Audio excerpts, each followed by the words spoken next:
Magandang araw mga kaibigan. Bigyan natin ng reaction, opinion itong post ang news ngayon, pahayag ng Pangulo.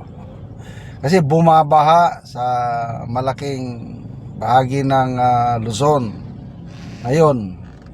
Kaya ito yung pahayag ng Pangulo, binalikan ng mga citizens. Title: ganito na talaga ang buhay natin. Pahayag ni PBBM sa mga bagyo, binalikan ng netizens. Muling binalikan ng ilang netizens ang naging pahayag ni Pangulong Ferdinand Marcos Jr. tungkol sa mga bagyong nararanasan ng Pilipinas at sa pangangailangan mag-adjust ang bansa sa tinatawag niyang new normal.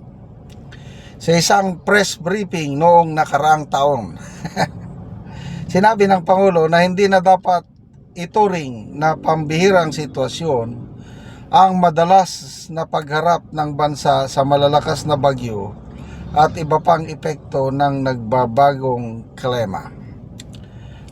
Ito ang kanyang exact statement. This is not an extraordinary situation anymore. Do not think of it as a special situation. This is, I hate to use the overused phrase, but this is the new normal. Ganito na talaga ang buhay natin, kahit ano pa ang gawin natin. Palakpak naman kayo dyan. Salamat for having the best president in the history of our country. Bahala na kayo nung ibig sabihin ng best president, ha? Kasi new normal na daw ito eh. Huwag na kayong magreklamo. Tanggapin nyo na lang yung bagyo na yan at baha. Gayon pa man, hindi sinabi ng Pangulo na wala nang dapat gawin ng gobyerno. Sa halip, binigyang diin niya ang kailangang baguhin at palakasin ang paraan ng paghahanda ng kalamidad dahil iba na umano ang mga kondisyong kinakarap ngayon ng bansa kumpara nung nakalipas na dekada.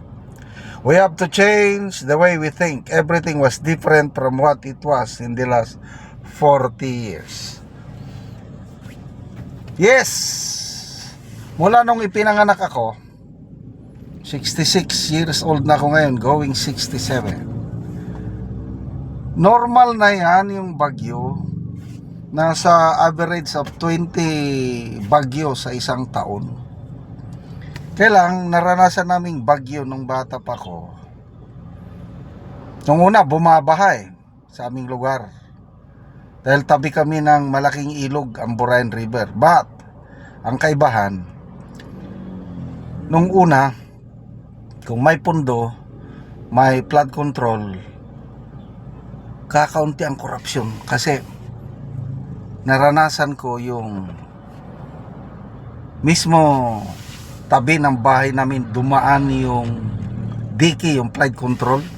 Napakatibay ang aming flood control dike hanggang ngayon ba. So siguro 1970s yun nung nagawa yung dike o dike. So kung 1970s nagawa, how many years? 56 years na. Buhay pa rin yung aming dike. Yan ang kaibahan. Kasi matibay ang pagkagawa. Kung may, of course, may kickback na rin doon. Ano ba namang walang kickback? Meron ng kickback, maliit lang. Ang problema, itong administrasyong ito, yung flood control, ang laki ng kickback. 30 to 40% ang kickback. Kaya anong nangyari? Ang daming mga flood control projects nasisira kagad. Yan ang hindi normal. Yung pagkakaroon ng baha, bagyo, taon-taon yan. Sana kung itong gobyerno lang ito is yung may dating. Wala kasing dating Anong ibig sabihin yung may dating? Example, panahon ni PRRD, magsalita lang siya. Oh, kayong mga adiktos benedictos, I will gurgur you. Di takot ang mga adiktos benedictos. Sabi niya, kayong mga korap, isumbong nyo sa akin, oh. Diba, panahon ni Tatay Digong, ang kanyang plataforma is war on pulburon at saka war on corruption. Hindi naman perfect, may mga corruption pa rin panahon ni Tatay Digong and yung previous administration. Kaya lang hindi katulad ngayon na wala nang takot yung mga nang lustay sa ating budget. Systematic talaga, grabe. For the last 3 years, estimate ni Congressman Edgar R.S. 1.45 trillion pesos. Talagang yung kwento ni Congressman Toby Chanco, nagalit si PBBM kay Romualdez na bakit mo pinapakialaman ng mga flagship programs ng gobyerno, ibalik mo yung pera. Anong sabi ni Romualdez? Yes, Mr. President. After that, hindi naman ibinalik. Wala namang ginawang Pangulo. Nireview ko no yung budget ng 2025. Pinirmahan pa rin niya. Ayun na pala, laki na ng... Kaya itong Pangulo natin is... Wala na. Yan na yung... I will say na wala na tayong magawa sa Pangulo. Sa Baguio, sa... may magagawa kung gusto. Sa Presidente ngayon, wala na. Magtiis na lang po tayo. Ganyan na yan hanggang end of 2028. Pag magsalita, maganda lang pakinggan, kaya lang pag yung gagawin, wala na. Hanggang salita lang. Kaya ang taong bayan, makita nyo, negative yung trust, approval, satisfaction rating nga. Pabulusok, pababa ng pababa. Salamat mga kaibigan sa inyong pagsubaybay sa channel ito. Nakakatulong kayo ng malaki sa tribong Talanding ng Bukidnon dahil ang sweldo natin sa channel ito is pantulong sa tribo. Namimigay tayo ng libreng yero at pako para makapagpatayo sila ng mas maayos na tirahan. Panoorin nyo ang video nito. Si ate ang natagaan ng Mugero.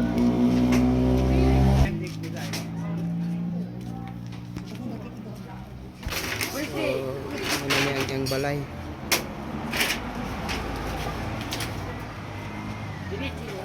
Sandig na niya ang hero. So muna niya ang itsura gyud sa iyang balay. Og muna ni gidakoon sa buslot sa balay ni ate. So mga luag na gid kayo ang buslot sa iyang balay, mga lata na gid kayo ang hero niya. So karaan na gid kayo nga balay. Makita gid nimo nga panagid ulan na nagyud. Muna ni ang ilang kahintang nila. Sa ilang pagpuyo. Ang ilang mga hero, lata na gid kaayo. Diri dapit, so sako lang gyud ang ilang giatok dinhi dapita sa ilang dool silang kwarto. So isod gid kayo ang ilang pagpuyo. So karon ti pila naman ni ka tuig ang inyong balay nga lata ng hero og gipang nagatop lang gani mo og sako. 15 na katuig.